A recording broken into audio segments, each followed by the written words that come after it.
Welcome to another episode of CRESI's Ontario Landlord Series podcast.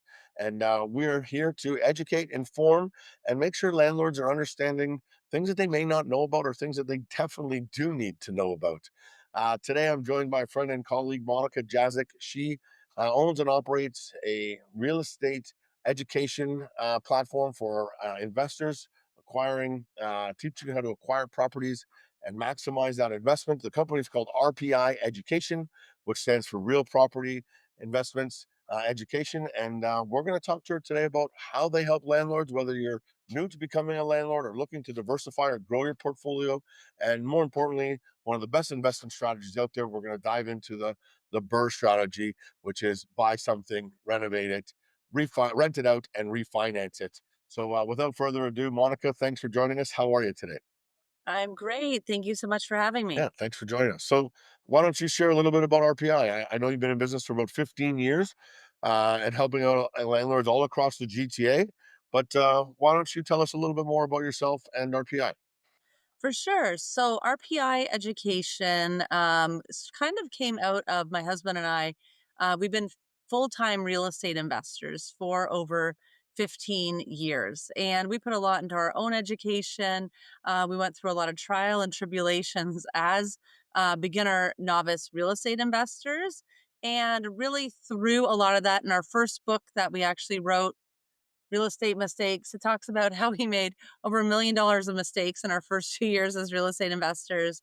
And we really just always love to share with other investors what we sort of learned through our trials and tribulations, through real estate investing, and really kind of figured out how things worked in real estate. And because we were able to do that, a lot of people were coming to us for advice, which is how we started our consulting company, RPI Education. Excellent. Why don't you share with us really quickly what you would say was the biggest mistake that you made when you were starting out? The biggest mistake I made when we were starting out was lack of focus. We were just so obsessed and like enthralled in real estate investing itself. Because originally I just wanted to be a stay-at-home mom. That was my goal. That's what we were doing. And we just wanted to get better returns on investments because we realized at this point traditional investing does not work. So we decided to give real estate investing a go, and we were doing great. We started off with 3 properties, but when we started getting on this journey, we were so excited about what we were doing. We overinvested in our education, which then exposed us to all sorts of different strategies. And we completed over 100 deals in our first year as real estate investors. So we really, we kept up that pace for years 2 and 3.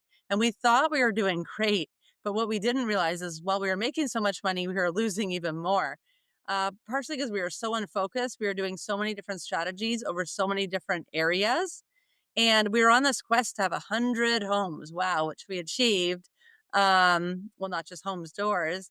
And that seems to be like what investors I've seen over the years are always going for is like, I need 100 doors. I need that will make me a true real estate investor. And this lack of focus is really what destroys people because believe me, you don't want 100 properties. I mean, 100 having 100 properties like having 100 kids. I have 4 kids, that's enough. And Kevin, you have 1 kid. See, that's enough. And you don't want that many. And like just because you're active constantly in so many markets and you think you're such a big shot and you're doing so much, that does not mean that you are doing well. Real estate is such a powerful investment tool.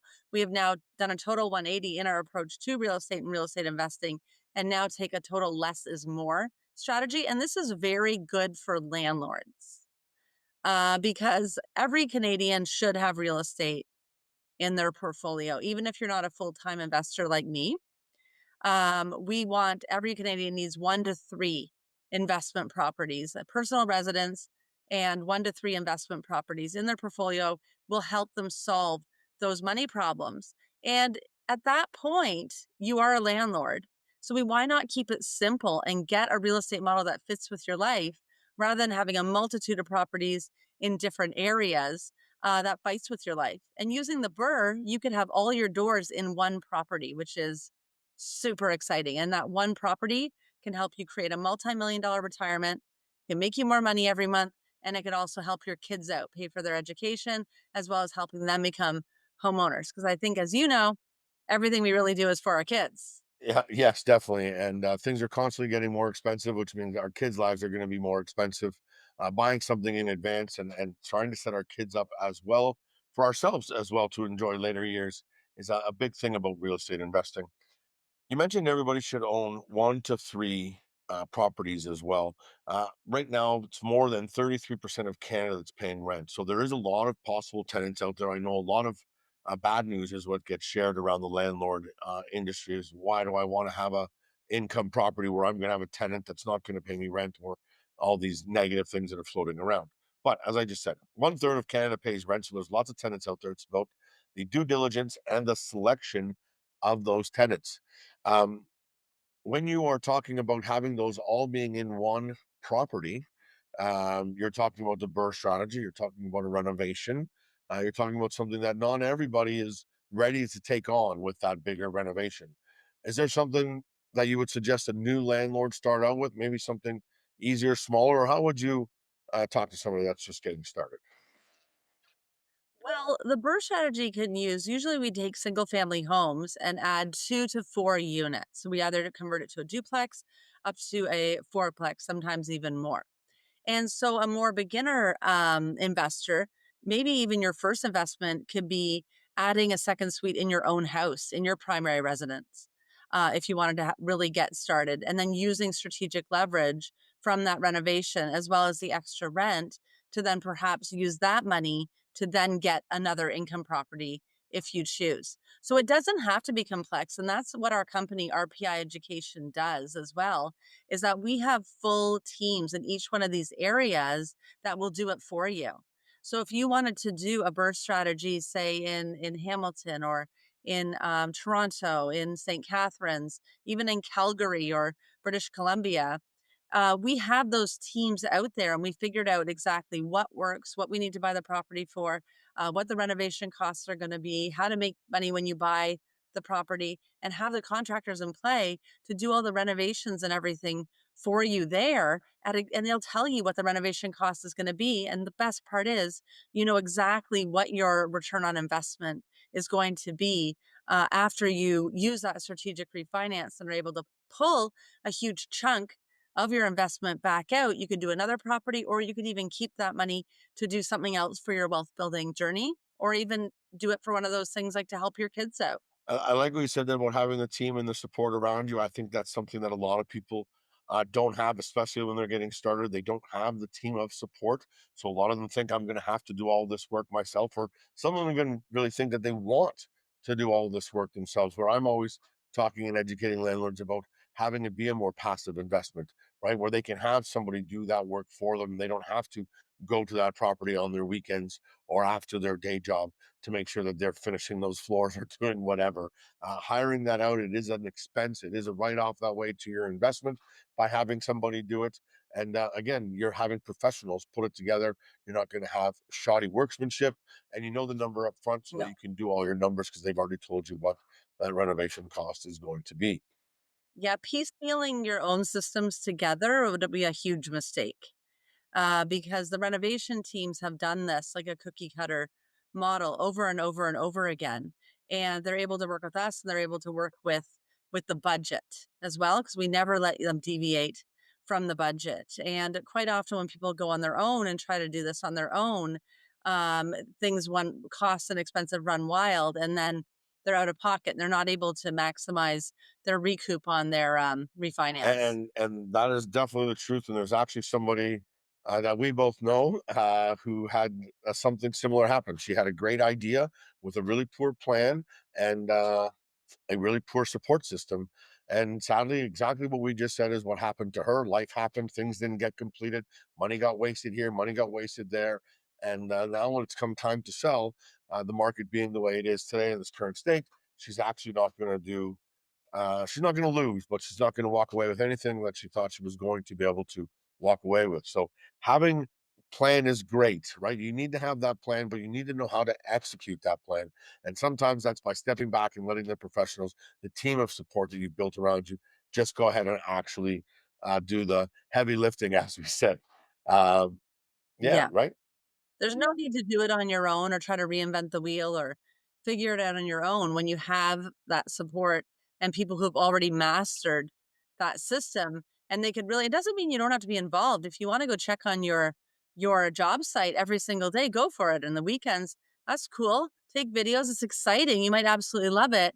But don't think that you're alone to come up with all the ideas, because these are extensive renovation projects as well. And it would be like me going into their workplace full time and expected to do their full time jobs for them without having any background or experience. So, in real estate investing, why do they feel that they can go and all of a sudden take on the role as a full time investor who's done it several times as well? So, we're all experts in different areas. And one key to success is really to utilize your experts properly. 100%. One of the best parts about our property management company is that we have connections with everybody everywhere, and that we're able to bring in those professionals, thanks to our Remax connections across the province, across Canada, wherever really there's Remax around the world. So, but anyways, with what we're doing here, with what we want to talk about, let's dive into a little bit of this BRRRR strategy so that people understand it, because I really think this is one of the best investment strategies out there to get people started, to get people to grow at a faster pace. Because, like you quickly touched on earlier, you get to pull that money right back out. So, um, I'll turn it over to you. Why don't you say, "Hey, I'm Kevin, your new client at RPI, and I'm looking to buy a single family home and just turn it into a duplex because I don't want to take on anything too crazy, but I like the idea of having multiple income streams coming from that same property. What are we looking for? How do we get started?" And uh, let's not worry about budget, because everyone has a different budget, and this strategy can be done in all sorts of different areas with different prices to get in. So we don't need to worry about budget. But let's just say, how do we get started? Well, the only time budget comes into play is we don't want to take you shopping for homes in areas that you can't afford. So we like to recreate models in only high growth A plus areas in different markets across Canada. So we don't do cheap markets or cheap areas or cheap properties unless you live there. If you live there and you are looking to do something because you want it in your own backyard, we could totally tell you what the best model would be to do the renovations for the best and highest use. So the only reason we need to know budgets is because we're not going to hand them over to you and Kevin, and you're going to take them shopping for a home that they can't afford. Because the first step is in the BRRRR is to buy the home. But we're not just going to buy the home for fair market value. We are going to buy the home for below fair market value. We are able to access a lot of off market opportunities, or just able to spot great deals. And we do this in our real estate one-on-one bundle, teach people how to spot great deals. And most of our real estate agents, they're all able to find these great deals, bring us these unlisted properties. And Kevin, you've personally seen how fast we can act, on these properties, because our investors know exactly what it is they're looking for. So when you make money when you buy, it's when you're buying the property for a lot less than it is actually worth. So I don't really pay attention to a percentage rule or any of these fancy rules that kind of come out. Oh, it has to be 70% worth, or this 1% rule. Or I just do a very common sense approach where I kind of measure it in accordance to everything else basically on the street. And we really want to make sure that they are making money when they buy, because that's going to be your real cushion there. And it's going to heighten the chance of you being able to strategically refinance. And if there's any, it protects you also from any market drops, if the market drops unexpectedly, or any other things that might affect the purchase price later on. So we buy and make money when we buy. Then we're going to renovate the property. And so once again, we're going to look at the best and highest use of what this thing needs in what area it is. If it's an area that actually values and the value increases from these properties by adding these different units, that's amazing. Not all areas do. And I'm sure you've realized that too, Kevin. So, like Toronto will definitely increase. Oshawa and Durham will definitely increase. Hamilton will definitely increase. St. Catharines will definitely increase. Markham will not. Richmond Hill, not so much. Mississauga, not really. Maybe a little more. But there's a lot of areas that it won't increase for that. And it's really important to go in before doing this strategy to knowing which areas will increase, which areas will not increase. And then you're going to renovate the best one to suit. So an easy one, like you said, is just a basic basement renovation. Usually we like to do between 2 to 4 units added on this house. So sometimes we just do the basement reno, and we'll add an ADU as well, which is a third unit. Sometimes it could be a laneway home, a coach house. And ideally in Toronto, we're aiming for 4 units because we're reducing development charges. There are no development charges in Toronto if you're doing properties on 4 units plus. So it really also depends on the municipality of what you want to work with. So Mississauga is going to have different rules than Brampton, than Hamilton, than St. Catharines, Burlington, Oakville. Some municipalities are easier to work with than you want. So before you do your renovations, you really have to figure out what you're going to do there. Then you're going to actually end up the product that you bought is going to have new construction units, which is beautiful because now you can get new and shiny tenants. And you could command a really great rent. So we're always looking for the Henrys, high earners, not rich yet. Monica, speaking of basement apartments, we've actually recorded 4 different episodes about basement apartments, and we put together a super episode as well with all 4 of those combined into one episode. Check it out on our podcast channel now. But it is a great way to get started as a landlord just by renting out the basement of your own primary residence to get started.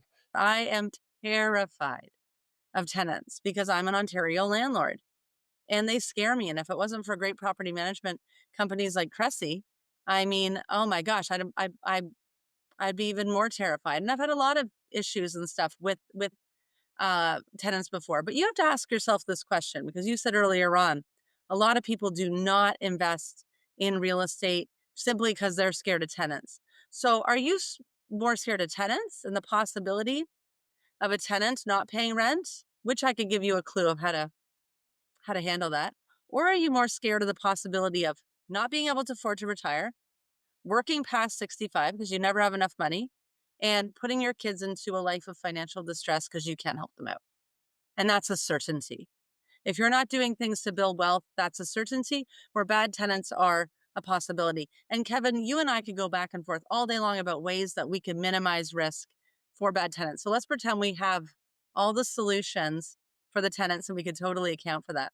But you're going to get great tenants. One solution I do is midterm rentals. If you really want to amp the rent up more, I fully furnish our units and I do them not Airbnbs nightly, but I will do midterm rentals, say 3 months upwards, and then we could avoid the new Airbnb lock because not everyone wants to be locked in to a 12-month lease.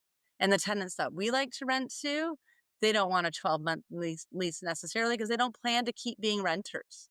They're like medical professionals or they're just visiting in the area for work or executive rental type things. So it doesn't always have to be that long-term rental.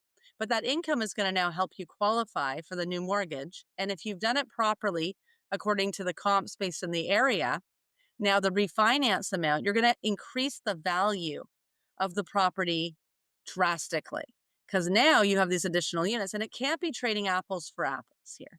You can't buy a house for $800,000 and then you put $200,000 in renovations in, and now you have $1 million property. That's not what the BRRRR is. So the BRRRR would be you buy it for $800,000. You buy it for $600,000, even though it's an $800,000 value, and then you put $200,000 into it for the repairs, and now the property is worth $1.7 million. That's the nice, juicy equity part there that you could do a strategic refinance, get a new mortgage at 70%, or just get a HELOC against it and pull the majority of that money out. The unicorn BRRRR is when you can pull your down payment and your construction, and maybe you even have money left over. That's called infinite return. So that's like, I've done it before quite a few times, but it's really hard to do. So sometimes you have to make a choice. Sometimes you just pull the down payment. Sometimes you're able to pull construction, but we pre-plan that with you. And even then, there's nothing wrong with having some money in your investment. You're left with this brand new investment property that's going to help you do those 3 things: create a multi-million-dollar retirement, bring you more money every month, and also allow you to help your kids out because 5 years later, you could do the whole thing over again. As long as you're in a good area, if you take advantage of that natural appreciation 5 years later, and I'm not talking about pulling a little bit of money out. I'm talking we're pulling out $250,000 to $500,000 out of these renovations. and you could do it again and 5 years later and still keep your asset, and that's the most exciting thing about the Yeah, BRRRR. just to touch on that too, when you're taking that money out because it's getting refinanced into that mortgage, whether it's through a HELOC or the full mortgage itself, the money's actually coming back to you tax free, which is great as well. So you don't have to pay any tax on that. You're able to then turn around and reuse it however you wish, reinvest it, whatever. And whether it's the HELOC or whether it's the refinance, that interest you're paying on your investment property is also a write off of business expense. Again, I am not an accountant. I am not. Um, Someone you should be taking all this type of advice from 100%. You do want to talk to your accountant to make sure everything is exact and specific for you and your specific situation. But But you are spot on there. It is a very tax efficient. You're not gonna get taxed on the refinance, which is very, very powerful. And we talk about that in module 6, the taxes of our wealth immersion program as well. And like Kevin, I'm not an accountant, but we have accountants talking about it, and we have a lot of accountants in the community. But excellent point, because a lot of people think, "Oh, what, like, is this like a flip? Do I just get all this money and then it tax onto my personal income and I lose it in tax anyways?" And no, it's an amazing tax-free yeah, strategy. there's no sale involved, right? You're technically flipping to yourself. Right? You're able Yeah. to pull that money back out. That would be the profit if you sold it, but you're not selling it. Therefore, there's no commission to realtors as well. Um, but you are just keeping yourself from being able to roll it over and do something else again. So, RPI Education, you guys do networking events and different types of things like that where people can get together. I know you do some coaching programs where people can get together one on one or in a group. If somebody wanted to get started, they're a new landlord, what should they do? Well, of course, you can always reach out to us and we'll connect you with Monika for sure. But Monika, how do they get connected with you? I would say just visit rpieducation.com and just book a discovery call. And we'd love to talk to you, or just shoot us an email at info@rpinvestments.ca, and we could get in touch and have a chat about what you're trying to achieve. And we can match you up to the right program, because we have a lot of courses, a lot of curriculum, but we have some great different types of membership levels as well as bi-weekly group coaching, which is always super exciting. But there's all different ways that we engage you at RPI Education and connect you to our experts as well. Awesome. Again, I think you said something else right there that I agree to 100%. It's talking to somebody and figuring out what's right for them. If you've listened to this podcast before, you must have heard me say it, that we are as individuals, our fingerprints as investors, and some want this, some like that, some don't want to do this, and some do. So it's about figuring out what makes sense to you, what you're trying to do, how you're trying to grow, the speed you're wanting to grow at. You know, again, we talk to some people that say, hey, I just want one investment property. It's going to be my retirement fund at the end. We speak to people that say, hey, like you said earlier in the program, I want to have 100 doors. I want to be a full-time real estate investor. And other people are just saying, I want to be able to have, 1 to 10 properties. And everybody's different. Everybody's going to want this multifamily, single family, how they're wanting to do it. So it's having that conversation, be exact with what makes sense to you, and then how can you execute what makes the most amount of sense for you.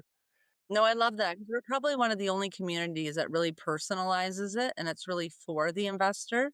And we're very honest when it comes to matching what they're trying to achieve with what level. Like, if they just want to go to networking events, maybe education and events is best for you. But if you want to really purchase that property, the average time it takes us to transact a client in an acquisition of a rental property, if they go through the personal group coaching and follow our advice and do as we say, is 12 weeks.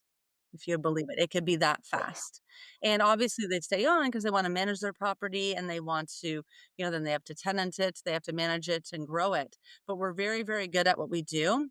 And we're also not looking to get your money to buy properties with us. We don't want to partner with you, or to get you to buy our products. Like, that's not the way it works. It really is all about you and what you're trying to do with your life and how we can pretty much, be that guiding force to help you actually be transactional so you could build wealth and not just learn about building wealth. I go to a lot of networking groups, a lot of real estate investment stuff, and there's people that you see all the time. I'm not the same person, but the same type of people, where they're there, they're all gung ho, but then afterwards, it's just put it in the desk, whether it's a real estate training where they learn it, and it's about executing it. It's about making sure that you have a plan moving forward as well. Taking in information is great. There's tons of ways to get real estate investment guidance, but it's about having somebody that you connect with, that you can work alongside with. To just have somebody spew a bunch of stuff, I think, at us is very hard, especially when you're getting started, because a lot of what stops real estate investors is the fear of the unknown, right? How do I get past that? So by working with that team, working with people that have done this before with a system that you can rinse and repeat and do again and again is what you want here. And RPI is a great place to get that beginning, or even for that experienced investor to understand how they can get to that next level by having somebody just help them by guiding them, explaining it. We all have mentors, we all have coaches, whether it's sports, whether it's work, whether it's personal life. They see from a different set of eyes, they help guide you so you can do things that you wouldn't be able to do as confidently on your own. That's the best way I can explain that there. Monika, do you have anything that you want to say or anything that we want to wrap up with today? Because I think this is a pretty good introductory to RPI, to some landlords out there that are maybe or aspiring landlords that are thinking about getting into this. What would you want to leave them with today? So, one piece of advice I'd love to leave people with is I know that we're dealing with very uncertain times. Thank God we at least have a decision from the election now. We don't know what's going on with these tariffs. We're still worried about the economy. All these have presented reasons. Interest rates are still in flux. These have all presented reasons for people not to invest and not to move forward. But while you're waiting on the sidelines, you have to remember wealth building never stops. And there has not been a better time to invest in real estate since 2008. So now is the time, and that's just, it's not a time for novices, but it is the time to get going. Um, Warren Buffett, one of his most famous quotes that I really like saying is that when other people are greedy, you should be fearful. And when others are fearful, you should be greedy. This is the time to buy. There's lots of stuff on sale. There's lots of opportunities out there. And it is a good market to get involved. Um, if you're just starting out, again, build that team around you, whether you're leveraging money from your own property or however you're getting it out. There's different ways to get you started so that you're best using the money the best way possible for your highest and greatest return. But yeah, this is thanks for doing this today, Monika. As always, if you're unfamiliar, CRESI is an acronym for Complete Real Estate Solutions and Investments, and it's about being your complete solution for all of your real estate and investment needs, whether it's with us here at the CRESI team or CRESI Property Management, or pointing you in the right direction, like what we're doing today with Monika and her team over at RPI. Thanks so much for listening. Thanks so much, Monika, for joining us, and we'll talk to you all soon. Bye for now.